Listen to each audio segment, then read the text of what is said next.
그리고 또한 하나님께서 새 언약과 또한 부활의 능력은 연약함을 통한 능력을 보여주었다는 것입니다. 주님께서는 당신의 귀한 부활을 숨겨놓았어요. 근데 이 숨겨놓은 부활을 어디에 숨겨놓았느냐? 보관 장소가 어디 있느냐? 여러분들은 부활을 어디다 숨겨놓으십니까? 귀한 걸 어디다가 숨겨놓죠? 네? 아무도 모르는데, 나만 아는데. 저는 책에다가 비상금을 이제 해놔요, 넣어놔요. 전에 비상금을 책에다 넣어놓으니까 가끔 가다가 아내가 꽁 잡았다가 이제 꽁돈 받았다고 줘야 하더라고요. 책을 보는 거죠. 지금은 이제 잘 숨겨놓지 않아요. 숨겨놓을 그 금액이 없어서 그런지 숨겨놓지 못합니다. 그래서 숨겨놔요. 아무도 모르고 나만 아는 장소. 가만히 보니까 목사님도 아버님도 그렇고 어머니도 그렇고 책에다 숨겨놓고 또한 어머니는 때로는 냉장고에다가 더 숨겨놓더라고요. 나만 아는 거. 야, 어떻게 저런 데다 숨겨놓을까? 상상하지도 못하는 곳에 숨겨놓을 수 있어요. 근데 하나님께서는 어디다가 우리 숨겨놓으셨을까요? 고린도후서 4장 7절의 말씀을 보니까 우리는 이 부모를 질그릇에 간직하고 있습니다. 이 엄청난 능력은 하나님께서 나는 것이지 우리에게서 나는 것이 아닙니다. 라고 표준세 번역에 보는 것 같습니다. 부모를 질그릇에 담아놨어요. 질그릇의 성질이 어떻습니까? 항아리의 성질이 어떻죠? 조금만 충격을 받으면 어떻게 됩니까? 금가고 그냥 조금 숨기면 금갑니다. 그럼 그 중간부는 어떻게든지 살려내요. 근데 깨져버려요. 그래서 어때요? 그 장비 항아리는 어디다가 보관합니까?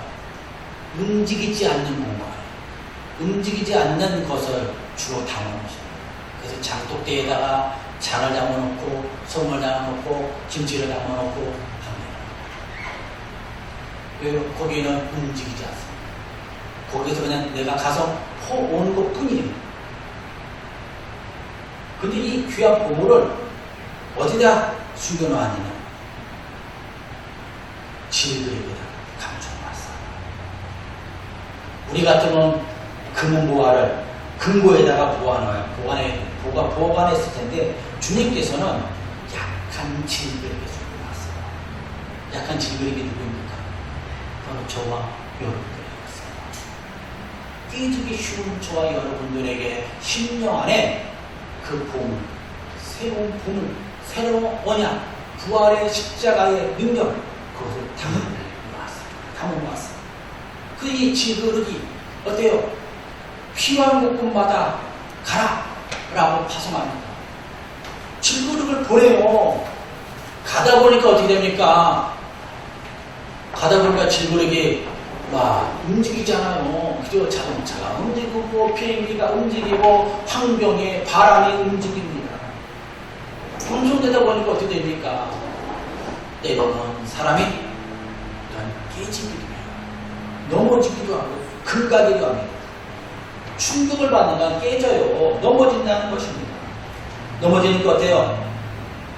거기서 흘러나와. 어떻게? 나의 모습이 그대로 흘러나와요. 근데 나의 모습이 흘러나오는데 그 모습으로 끝나지 않습니다. 거기에 바로 나의 속에 담겨져 있는 예수의 복음의 은혜가 흘러 넘치는 것입니다. 부서진 곳에서 복음이 흘러나와요. 제가 말씀을 준비하다가 찬양을 제가 이렇게 또한 찾아봤어요. 부서져야 하리, 부서져야 하리, 무너져야 하리, 무너져야 하리, 깨져야 하리, 더 많이 깨져야 하리, 씻겨야 하리, 깨끗이 씻겨야 하리, 다 버리고 치고 겸손히 낮아져도 주 앞에서 정결하고 자랑치 못할 거예요.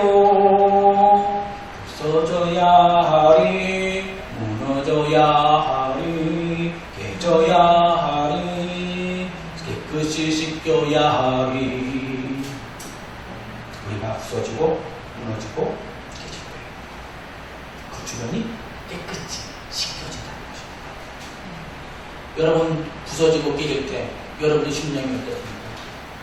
아파요. 괴로워요. 하나님께 부르짖습니다. 통곡합니다. 내가 여기 왔다. 내가 어려움이 있습니다. 부르짖었어요. 언약의 질그릇을 갖고 있는 우리는 연약함 가운데 하나님의 능력을 우리는 바라고 있습니다. 본문에서는 사방으로 우겨쌈을 당하여도 쌓이지 아니하고 답답한 일을 당하여도 낙심하지 아니하고 박해를 받아도 버림받지 아니하고 부러움을 당하여도 당하지 아니한다라고 고백하고 있습니다. 어떻게 그럴까요? 어떻게 이렇게 연약한 문제가 그럴까요? 우리가 힘이 있어서 그런 것이 아니라 주님께서 우리를 쌈에 부었다는 것입니다. 또한 우리가 답답한 일을 당하고 낙심할 때 우리를 버림받지 않고 우리를 다시 쌈에 주셔서 우리를 주님의 은혜 가운데서 생명의 길로 인도하여 주시기로 했습니다. 그래서 당신의 손을 내밀어 주셔서 우리를 일으키시고 깨닫게 해주시고 은혜 가운데 머물도록 해주셨습니다. 결론적으로 말씀드립니다. 새 언약은 부활의 능력에는 십자가와 부활의 능력, 부활이 있다는 것입니다. 고린도후서 4장 12절의 말씀을 보니까 그런즉 사망은 우리 안에 역사하고 생명은 너희 안에 역사하느니라 라고 말씀합니다. 사망은 우리 안에서 역사할 뿐만 아니라 생명이 바로 우리 안에 역사합니다. 이 역사는 예수 그리스도의 십자가와 부활의 능력입니다. 사실 율법의 말씀을 온전하게 지키고 굳건히 세워져 나가는 것입니다. 부활의 십자가 부활은 어때요? 내가 죽어지는 것이었어요. 예수님이 죽어지고 낮아지는 것이었어요. 자신의 욕심을 내려놓는 것입니다. 자신의 의의를 내려놓고 자신의 인격을 내려놓고 하나님께 모든 걸 드리는 시간을 갖게 되었다는 것입니다. 그럴 때 하나님께서 죽어졌을 때 우리가 하나님께 죽어졌을 때 우리가 새 생명을 얻게 해 주었습니다. 우리가 연약한 것 같지만 우리가 깨어지기 쉬운 것 같았지만 그 깨어짐을 통하여서 주님의 복음의 은혜를 누리게 하셨습니다. 여러분 내가 깨어졌습니까? 넘어졌습니까? 낙심하지 마십시오. 그 깨어진 것을 통하여서 복음의 은혜가 넘치는 줄 믿습니다. 하나님의 영광이 들릴 줄 믿습니다. 생명의 은혜가 넘칠 줄 믿습니다. 여러분들은 진흙 어떤 부활을 예수의 복음의 새 언약을 담는 진흙 그래서 그곳에 새 곳곳에 여러분들이 가는 곳에 나가였을 때 그곳에서 복음의 빛, 아름다운 빛을 우리가 또 바랄 수 있는 귀한 존재임을 우리 믿고 우리는 살아가는 저와 여러분들 것이다.